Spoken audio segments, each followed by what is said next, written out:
light within my heart, light within my thoughts, light within my words. May one and all and everything, blessed and loved ever be. Welcome. I am Sister Who. There's a complex phenomena that has cropped up in human history and in various countries, but also in local communities and also on individual levels. And I don't know if it's commonly understood, but it seemed like something that really needs to be discussed, especially in this time when the whole world around us seems to be changing as humanity moves ever more toward global community. And there's communication happening, but there's a collision, I guess, happening of various cultural perspectives. And whether we're recognizing it as such or not, finding out that different cultures are at different levels of maturity in different areas, and trying to decide what should be the global standard, and how are we going to enforce that global standard, or are we going to enforce the global standard? And if we don't enforce the global standard, then how do we respond to the people who are operating below that standard? You know, whether it's the question of women's rights, whether women are regarded as equal citizens and treated as people instead of as property, or whether it's societal dynamics, all of which is a bit more specific than what I was thinking of when we first started the show. But the topic I'd like to address is what I read about called learned helplessness. There are probably thousands of small towns across the United States that offer all kinds of examples of learned helplessness. Even in the town in which I grew up in southern Wisconsin, it was, at that time, I think it was somewhere between 8,000 and 10,000 people. It was the county seat, and all the towns around were even smaller. But the way that I would say learned helplessness manifested there was in going through high school. It was difficult to believe that the world really existed beyond essentially the boundaries of the town and maybe another 5 or 10 miles. But beyond that, everything was just an intellectual construct. I mean, sure, we had studied other continents and countries and world history and all the oceans, and it was all out there somewhere, but it was like an intellectual construct. It wasn't real. When I finally was able to make international trips to Europe and eventually to Australia also, it made things real that up to that point had only been intellectual constructs. Within my small town, however, there was a sort of learned helplessness when you would ask, as you're growing up, going through school or whatever, what about, what am I to become? What are the possibilities of my life? I went from high school in a town of 10,000 to a professional acting school in New York City, a city of 10 million at that time. And the differences were so radical that I think my biggest struggle throughout the time I was there was believing that it was even possible and that the whole thing wasn't some peculiar sort of dream. By not having any conception of going from a small town to a big city, it was as if I was struggling against my own learned helplessness. That, the popular phrase of late is thinking outside of the box. I wasn't aware of there being any box around my small town when I grew up. But it was there in the sense that everything outside of it was the response I would usually get, well, that's nice, but at some point you need to be more realistic. When I always knew that I was an artist. I was doing creative things before I ever got to kindergarten. But every time one would speak of making a career of art, I would get this kind of blank, disappointed look, and then I would make something beautiful, and the response was some version of, well, that's nice, and someday you'll get a real job. As if there weren't real artists making a living from their creativity. And granted, in the current age, that's a professional field that isn't rewarded as much as I believe it should be because of the very powerful impact that creativity and beauty has upon life. But that's an example of how thinking outside of the box, thinking of greater possibilities, thinking of things that really were possible, but I was encouraged to think of them as not being possible because they didn't fit within the small town in which I grew up. When I was in graduate school, through pondering struggles between individuality and community, I came to the understanding that communities renew themselves by nurturing their individuals, no matter how eccentric those individuals may be, and that individuals survive by contributing to their communities. And I found it fascinating after weeks of pondering this symbiotic relationship that I couldn't think of a single problem in all of human history that could not be explained as a breakdown of that relationship. Either an individual who, for whatever reason, was not being nurtured by his or her community, or a community that, for whatever reason, was not renewing itself by nurturing its individuals, by nurturing its Mozarts and Beethovens and Edisons and Michelangelos and Leonardo da Vinci's. In every small town around the world, I believe there are these sorts of gifted, creative individuals. But they need to be nurtured by their communities, not in diminutive ways of saying, that's nice and someday you'll get a real job, but in ways of saying, how can this be utilized? How can you raise what you're doing to the level of excellence? To the level of excellence? How can whatever you're doing be done in a way that makes you the best at it of anyone in the world? Whether you're going to be the best bass fisherman ever, whether you're going to be the best welder ever, whether you're going to be the best athlete ever, it is the striving for excellence that takes that individual to new heights, and with that individual, the community can reach to new heights as well. There are so many communities, however, who become stuck in their systems, and this is the way it's been for years. We haven't come up with anything new, and because it's so familiar, it feels comfortable. We know how to work with it. We don't want a new upgrade or a new version telling us we have to reinvent everything all over again to integrate this new knowledge. We want to stay with what we've got because it's less work, it's easier. The problem with that is that you wind up very quickly precipitating into the two groups of bullies and victims.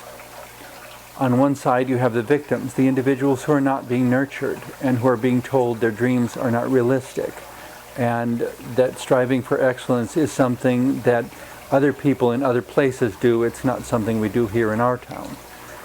In our town we work on fitting in and being like everyone else, and in so doing, that kind of talk from the community, that kind of social programming, if you will, may take a Leonardo da Vinci and reduce them to a factory worker. It's a loss for the individual, it's a loss for the community. It teaches that individual, well, to be like a circus elephant. And I don't mean to offend anyone with this, I use it only as illustration. And the good news, I guess, is that circus elephants are becoming fewer in number because the circuses aren't doing this much anymore. But the way in the past that they would create a circus elephant is by taking a baby elephant and chaining it to a stake. And the baby elephant couldn't pull out this 3-foot stake. It was too strong for a baby elephant to pull out, and it would chafe around the ankle, and eventually the baby elephant would give up and understand that it couldn't move any further than the chain allowed. That was the limit of its world.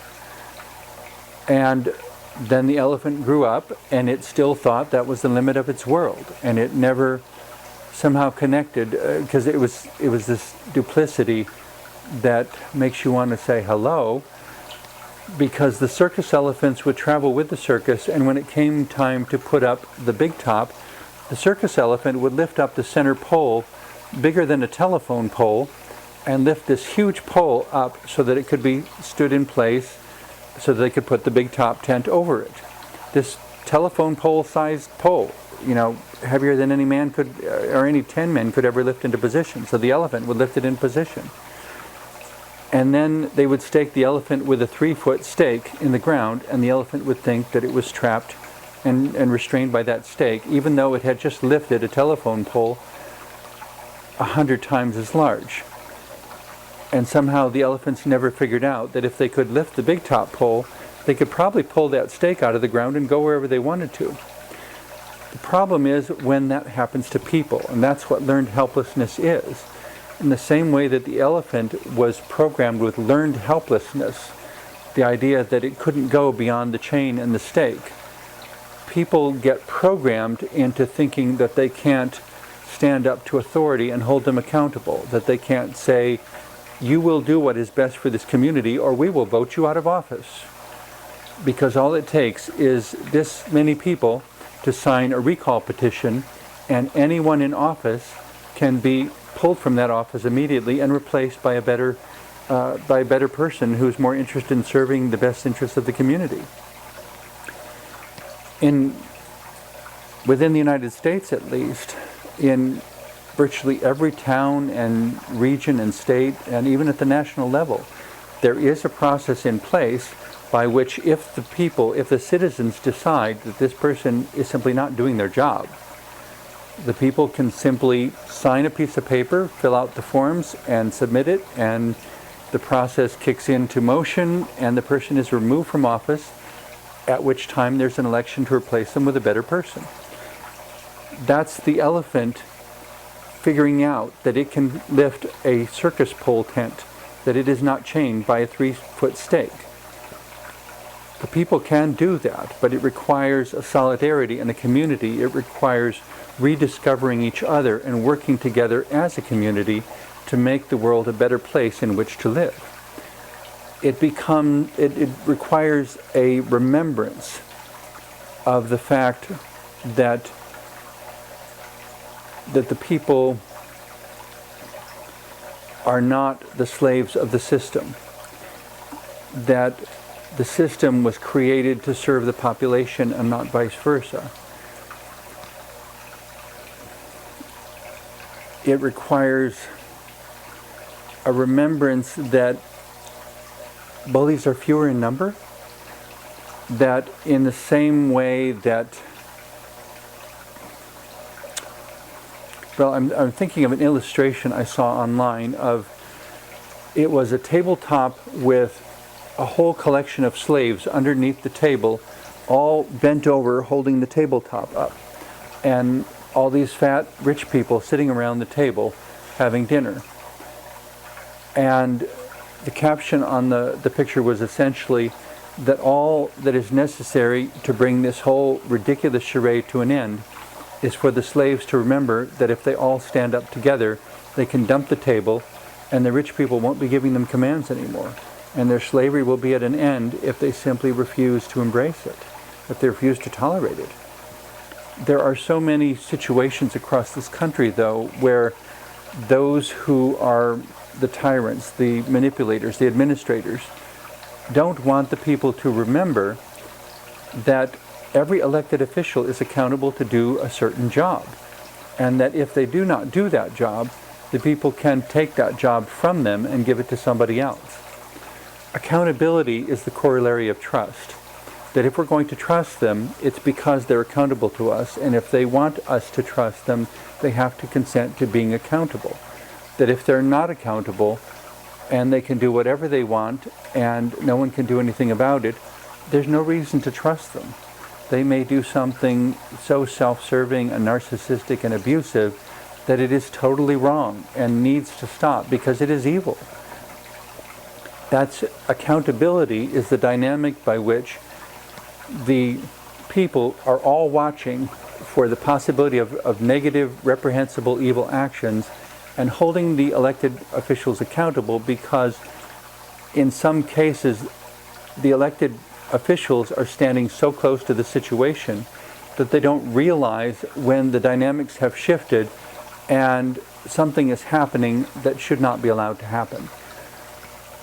One of the biggest problems, perhaps, with the United States government is that the elected officials have become so insulated from their citizens. They can go from a luxurious home to a protected limousine to a protected office and back again in this cycle where they never have contact with the people who elected them to be there in the first place. In some other countries, I've been told, Switzerland was an example given to me, that the elected officials actually ride public transit. So they are rubbing elbows literally daily with their constituents, and they know what the experience of their constituents is. They know what's working and what's not working. They know what needs to be changed and updated.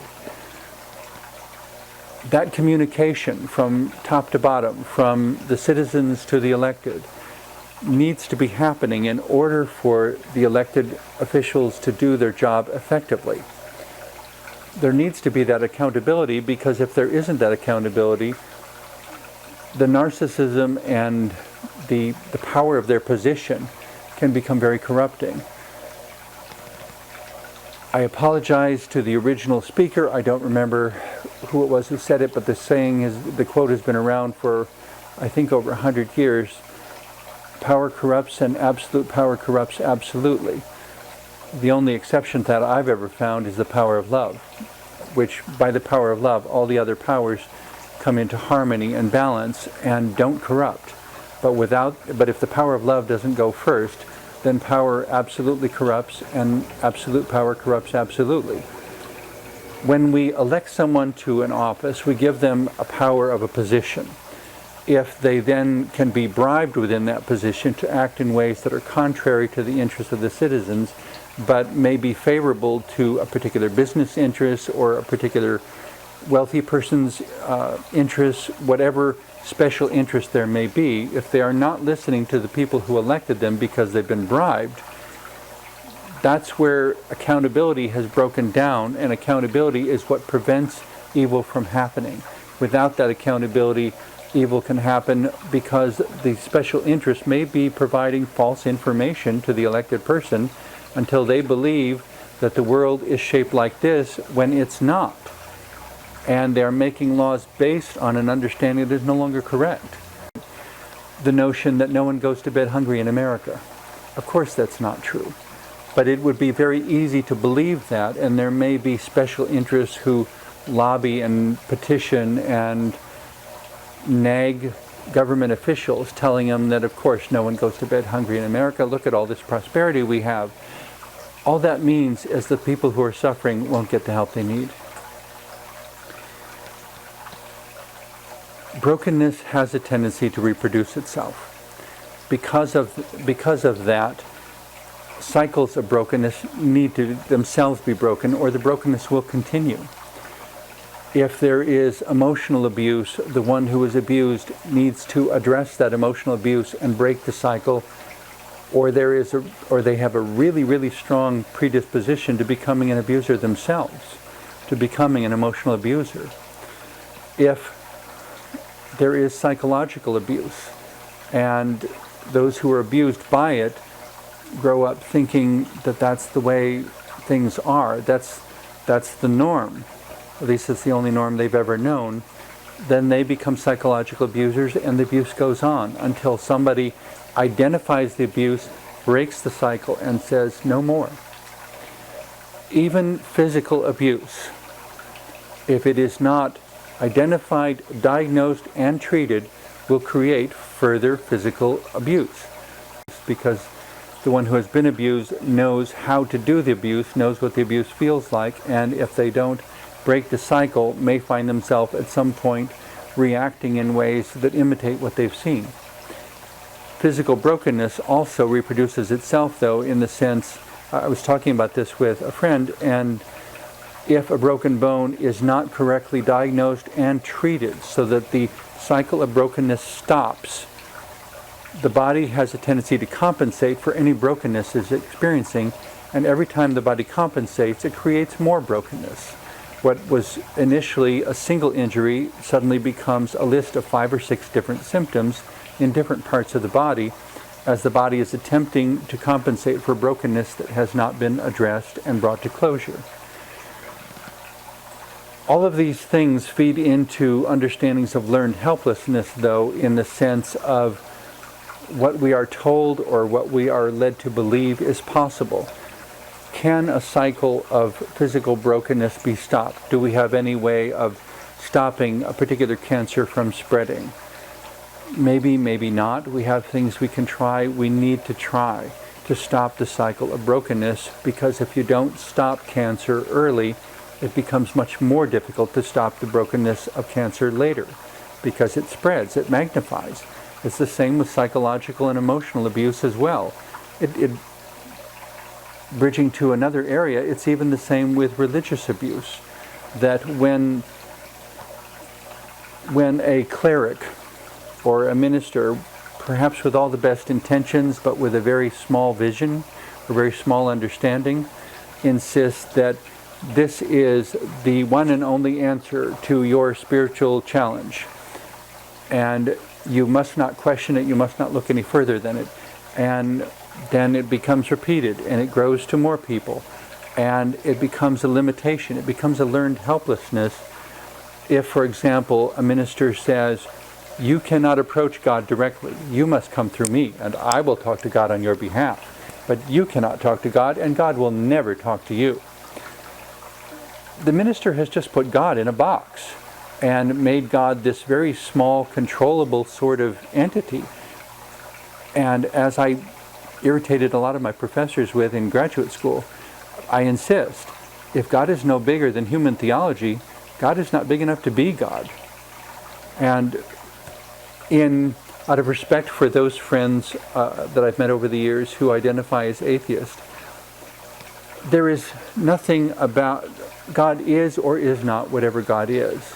I understand God to be the embodiment of highest wisdom and greatest love, but something beyond human comprehension and beyond human measurement that exists or doesn't independently of human thought.